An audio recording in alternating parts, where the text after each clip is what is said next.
Saudara, sejak Pengadilan Negeri Jakarta Selatan menggugurkan peninjauan kembali terpidana kasus penyebaran fitnah terhadap Wakil Presiden ke-10 dan ke-12 Yusuf Kala, Sylvester Matutina hingga kini belum juga dieksekusi oleh Kejari Jakarta Selatan. Lantas apa yang membuat Kejari sulit untuk mengeksekusi Sylvester? Kenapa nggak langsung dijemput paksa ketika posisinya sudah? Ya, ini belum dapat, nanti sedang dilakukan pencarian. Kejaksaan Agung kembali buka suara soal keberadaan terpidana kasus penyebaran fitnah terhadap Wakil Presiden ke-10 dan ke-12 Yusuf Kala, Sylvester Matutina.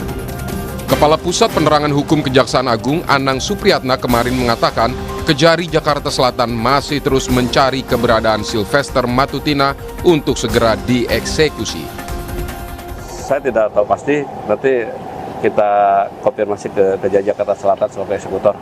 Tapi yang jelas Kejari Jakarta Selatan pun sedang berusaha untuk menusuk yang bersangkutan. Seingat saya sudah melakukan pemanggilan kok. Tinggal langkah hukum apa lagi, tinggal tanyakan aja. Mau melakukan pencarian? Iya, makanya kan sedang dicari, kalau suruh dicari. Dicarinya di mana, Pak? Kediaman.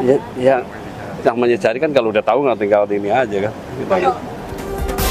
Sebelumnya, Majelis Hakim Pengadilan Negeri Jakarta Selatan juga sudah menggugurkan permohonan peninjauan kembali atau PK dari Sylvester Matutina. Hakim menilai surat pernyataan tidak hadirnya Sylvester dianggap tidak sah setelah dalam sidang terakhir Sylvester kembali tidak hadir dengan keterangan sedang sakit. Keputusan ini diterima oleh tim kuasa hukum pemohon. Siapapun yang seliput seperti itu harus terima. Ya, nggak ada jalan lain, terima.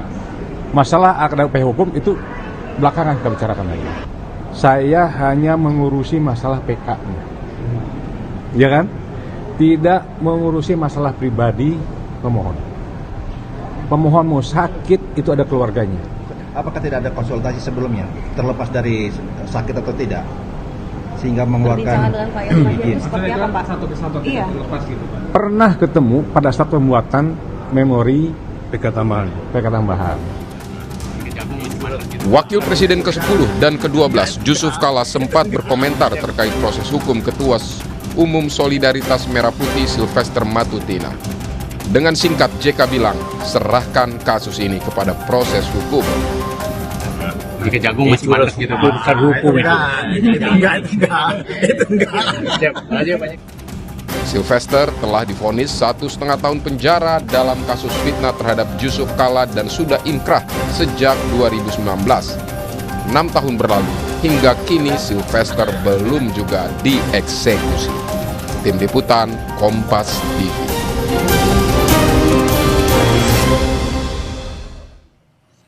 Sejak Pengadilan Negeri Jakarta Selatan menggugurkan peninjauan kembali terpidana kasus penyebaran fitnah terhadap Wakil Presiden ke-10 dan juga ke-12 Yusuf Kala, Sylvester Matutina hingga kini belum juga dieksekusi untuk ditahan oleh Kejari Jakarta Selatan. Lantas apa yang kemudian membuat Kejari sulit untuk bisa mengeksekusi Sylvester? Kita bahas petang ini bersama dengan Jasman Panjaitan, mantan jaksa, dan juga Hipnu Nugroho, pakar hukum pidana dari sambungan Zoom. Selamat petang Bapak-Bapak. Dengan Maidot. Selamat petang, Mbak. Oke, saya mau ke Pak Jasman terlebih dahulu. Pak Jasman, ini kan publik bertanya-tanya ya, kok lama banget untuk bisa mengeksekusi, untuk bisa menahan seorang Sylvester Matutina. Menurut pengalaman Anda, apa kesulitannya, apa kesusahan dari jaksa untuk bisa mengeksekusi Sylvester? Kalau ditanya kesulitan, tidak ada kesulitan. Tidak ada kesulitan. Persoalannya mau atau tidak. Itu masalahnya. Ini kan kebetulan sudah 6 tahun gitu loh. Nggak ada alasan ini, nggak ada alasan. Ini udah mempermalukan institusi kejaksaan ini kalau kayak gini nih. Justru publik bertanya-tanya, ada apa? Ada apa di antara kedua belah pihak ini? Ya, dapat terpidana dengan kejaksaan selaku eksekutor.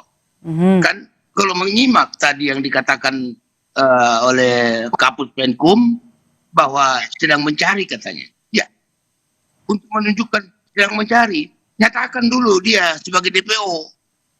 Itu untuk pertanggungjawaban publik gitu loh. Karena terus terang, kalau ini belum juga diselesaikan dalam waktu dekat, kejaksaan ini bisa dikategorikan telah melakukan maladministrasi. Bahkan bisa disebutkan dengan obstruction of justice.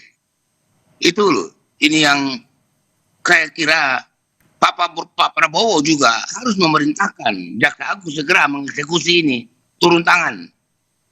Ini udah nggak bisa diterima oleh akal sehat, apalagi orang-orang yang mengerti hukum. Itu loh, begitu Mbak. Jadi menurut Anda apa kemudian PR jaksa, dan kalau misalnya nih ya Pak, untuk proses eksekusi apa yang kemudian jadi kendala di Kejari? Ya, kalau betul seperti alasannya tadi bahwa itu tidak sedang dalam pencarian, itu tadi nyatakan sebagai DPO, kirimkan kepada instansi lain, penyidik dalam hal ini, termasuk juga ke instansi lain, imigrasi, untuk mencegah dia jangan sampai dia pergi kemana-mana. Itu ada beberapa hal yang harus dilakukan oleh kejaksaan dalam hal ini, Jaksa Kejari Jakarta Selatan. Ya, yang seperti yang tadi saya katakan, seharusnya Jaksa Agung memerintahkan demikian ke Kejari Jakarta Selatan gitu. Begitu Mbak. Oke. Saya mau ke Prof. Hipnu. Prof. Hipnu, tadi kan Pak Jasman bilang ya tidak ada alasan, kemudian tidak ada kesulitan, bahkan juga ini melihat niat dari kejaksaan begitu ya untuk bisa mengeksekusi seorang Sylvester Matutina. Prof. Hipnu membacanya seperti apa melihat proses hukum dari kasus Sylvester ini? Ya, kalau kita lihat dari proses hukumnya, hukum itu kan harus selesai. Istilahnya litis finire opertit. Jadi kasus Sylvester secara hukum selama 6 tahun itu tidak selesai. Dalam hal ini adalah kalau kita lihat dalam suatu sistem peradilan pidana, adalah permasalahannya di pos adjudikasi. Siapa eksekutor? Siapa kejaksaan? Oleh karena itu, hal ini tampaknya bagian tamparan dari suatu negara, kejaksaan, untuk tidak bisa melakukan eksekusi. Ini yang jadi problem. Oleh karena itu, kita harus juga bisa memberikan target, kan gitu. Kapan? Tahun ini atau tahun depan? Karena yang saya takutkan gini Pak Jasman, ini ada sesuatu yang menutupi. Tapi kalau menutupi ini tidak bisa masuk obstruction of justice, kan gitu. Karena ini perkara sudah selesai. Yang jadi problem, seandainya ini pinter, ini menjadi nanti sebagai daluarsa penuntutan. Pasal 84 KUHP. Kalau sampai daluarsa penuntutan, berarti negara kejaksaan tidak dapat melakukan itu. Itu yang lebih parah dalam suatu pengungkapan ini. Oleh karena itu Mbak, kalau bisa segera jam intel seluruh Indonesia mencari Sylvester dengan DPO yang ada. Karena tadi Pak Jasman, ini bagian taruhan negara. Ini bagian taruhan kejaksaan. Siapa sih Sylvester? Siapa sih di belakangnya? Ini yang saya kira sebagai taruhan masalah hukum ini. Ini carut marut penjelasan hukum ini berarti. Pengungkapan juga gampang. Pak adjudikasi dulu. Bagaimana eksekusinya? Ini Mbak, ini suatu tamparan muka bagi kita, bagi orang hukum, orangnya biasa. Kasusnya sudah 6 tahun yang lalu, kenapa tidak bisa dieksekusi? Ini suatu yang saya kira menjadikan titik nadir dalam suatu pengungkapan perkara dalam mencari kepastian hukum suatu eksekusi. Oke, Pak Jasman, Anda melihat ada orang di balik Sylvester sehingga kasus ini jadi lama untuk bisa dieksekusi, untuk bisa ditahan? Kalau kita menduga-duga, iya. Tapi ini sifatnya menduga-duga. Ya karena kita tahu siapa ini Sylvester kan gitu. Namun kita kan tidak bisa mengatakan seperti itu karena tidak ada bukti yang kita miliki. Seharusnya seperti yang disampaikan oleh Prof. Hipnu tadi mengatakan, Jamintel juga kan bisa mencari informasi. Ada apa masalahnya? Gitu. Jadi jangan hanya sekedarnya saja jawabannya. Dari awal kemarin itu kita katakan belum. Nah ini sampai putus permohonan PK digugurkan atau tidak diterima, itu masih tetap belum ada tindakan atau sikap daripada Kejaksaan Agung. Ya dalam hal ini maka saya katakan ini lebih kepada Jaksa Agung sendiri Kejaksaan Agung seharusnya bertindak tegas, gitu loh. Jangan hanya untuk masalah korupsi, ya itu tegas. Sama saja, gara-gara nilai statistik rusak seulangan. Apapun yang dilakukan oleh kejaksaan di bidang tindak pidana korupsi, kalau ini tidak tuntas, memalukan juga, sangat-sangat memalukan kejaksaan. Oke, Prof. Hipnu, ini konsekuensinya kalau sudah seperti ini berlarut-larut, kemudian apa konsekuensinya? Kemudian siapa yang bisa mengawasi jaksa, kemudian juga mengawasi kejaksaan, yang menegur kejaksaan untuk bisa segera mengeksekusi Sylvester Matutina?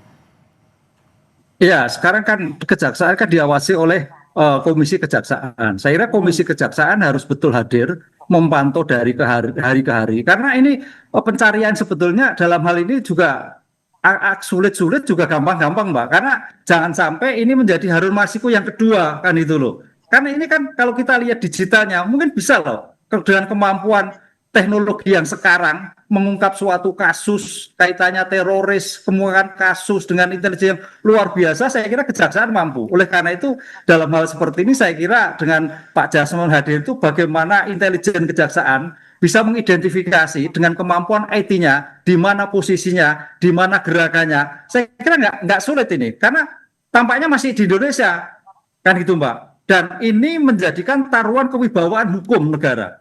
Khususnya tadi Pak Jasman, kewibawaan eksekusi, kewibawaan kejaksaan yang merupakan cermin. Kita ingat tuh, Presiden mengatakan bahwa kejaksaan adalah cermin penegakan hukum Indonesia. Lah, sebagai cermin penegakan hukum Indonesia, masuk eksekusi Sylvester nggak bisa. Ini suatu yang luar biasa. Ini kewibawaan runtuh yang saya takutkan nanti setiap kali penilaian oleh tokoh-tokoh politik bisa kita jatuh hanya gara-gara satu orang ini. Padahal kita reputasinya kejaksaan sudah tinggi terus, nomor 2 setelah TNI. Lah, kalau ini ada suatu penilaian masyarakat publik, wah bisa rontok ini. Lah, oleh karena itu sepakat kita sama-sama seluruh Indonesia kalau perlu difoto Mbak, dipapar di mana-mana biar masyarakat bisa ikut serta. Lainnya kan masyarakat ikut serta dalam rangka mencari Sylvester. Kita tunggu nanti kapan kejaksaan bisa memproses atau juga mengeksekusi seorang Sylvester Matutina. Terima kasih sudah bergabung bersama kami, Pak Jasman Panjaitan dan juga Prof. Hipnu. Oke, baik Pak Jasman, singkat saja.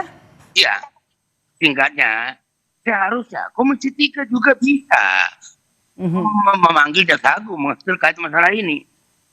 Kasus-kasus remeh temeh pernah dipanggil oleh Komisi 3. Jadi DPR bisa mendorong, aparat kejaksaan yang tidak indisipliner. Ini kan juga kan bisa dipanggil Komisi 3. Baik. Oke, Komisi 3 DPR juga bisa ikut untuk bisa mendorong eksekusi Sylvester Matutina. Terima kasih sudah bergabung bersama kami Bapak-bapak Jasman Panjaitan dan juga Prof. Hipnu Nugroho. Terima kasih, sehat selalu.